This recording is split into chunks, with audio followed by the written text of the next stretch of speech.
ইমারতে ইসলামিয়া আফগানিস্তানের কৃষি পণ্যের বিশ্ববাজারে ক্রমবর্ধমান অবস্থানের আরেকটি উল্লেখযোগ্য উদাহরণ হয়ে দাঁড়িয়েছে জাফরান। দেশটির পশ্চিমাঞ্চলীয় হেরাত প্রদেশের কর্মকর্তারা জানিয়েছেন ২০২৫ সালে বিশ্ববাজারে ৫৬ টন জাফরান রপ্তানি করেছে আফগানিস্তান, যার থেকে আয় হয়েছে ৫৪ মিলিয়ন মার্কিন ডলার। এর মাধ্যমে আফগান জাফরান বিশ্ববাজারে নিজের অবস্থান আরও মজবুত করেছে। উচ্চমান, বিশুদ্ধতা এবং অনন্য স্বাদের কারণে এই মূল্যবান ফসল এখন আন্তর্জাতিক ক্রেতাদের কাছে প্রিয়। হেরাত সহ আফগানিস্তানের উৎপাদন কেন্দ্র থেকে রপ্তানি হওয়া জাফরান শুধু দেশটির অর্থনীতিতে উল্লেখযোগ্য অবদান রাখছে না, বরং এটি নারীদের কর্মসংস্থান ও স্থানীয় কৃষিখাতের বিকাশেও গুরুত্বপূর্ণ ভূমিকা পালন করছে। আফগান জাফরান দেশটির কৃষি পণ্যের আন্তর্জাতিক মান ও প্রতিযোগিতার দিক থেকে এক নতুন উচ্চতা সূচিত করেছে। সরকারি তথ্য অনুযায়ী আগের বছরের তুলনায় রপ্তানি আয়ে প্রায় ১০ মিলিয়ন ডলারের বৃদ্ধি পেয়েছে, অর্থাৎ প্রবৃদ্ধির হার ১০%। উৎপাদন ও বিপণনে দৃশ্যমান উন্নতি, উচ্চমানের জন্য পরিচিত আফগান জাফরানের প্রতি আন্তর্জাতিক চাহিদা বৃদ্ধি এবং সরকারের বিশেষ মনোযোগ সব মিলিয়ে এই সাফল্য এসেছে। ভালো লাগার প্রতিটি মুহূর্তে থাকুক একটি সুন্দর পাঞ্জাবি সব বিধি আপনার সিগনেচার লুক। শুরু বসুন্ধরা সিটি, ঢাকা।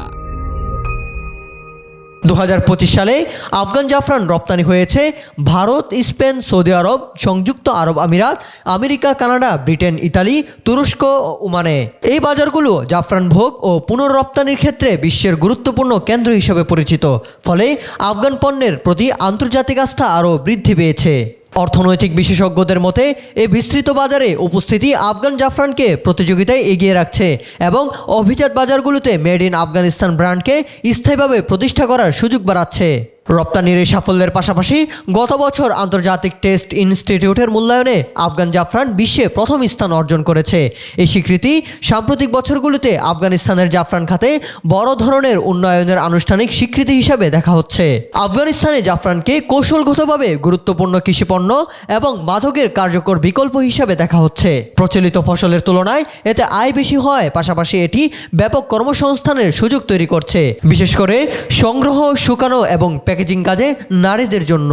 পর্যবেক্ষকরা মনে করছেন এই খাতে ধারাবাহিক সহায়তা এবং প্যাকেজিং, প্রক্রিয়াজাতকরণ ও রপ্তানি মান উন্নয়নে বিনিয়োগ বাড়ালে আগামী বছরগুলোতে আয় আরও বৃদ্ধি পাবে।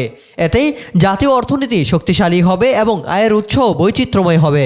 সব মিলিয়ে পরিসংখ্যান ও আন্তর্জাতিক স্বীকৃতির ভিত্তিতে আফগান জাফরান বিশ্বসেরা জাফরানের কাতারে নিজের অবস্থান আরও দৃঢ় করেছে। এটি প্রমাণ করে উচ্চমান, পরিকল্পনা ও দৃঢ় প্রত্যাশা থাকলে আফগান কৃষিপণ্য আন্তর্জাতিক অভিজাত বাজারে সফলভাবে প্রতিযোগিতা করতে পারে।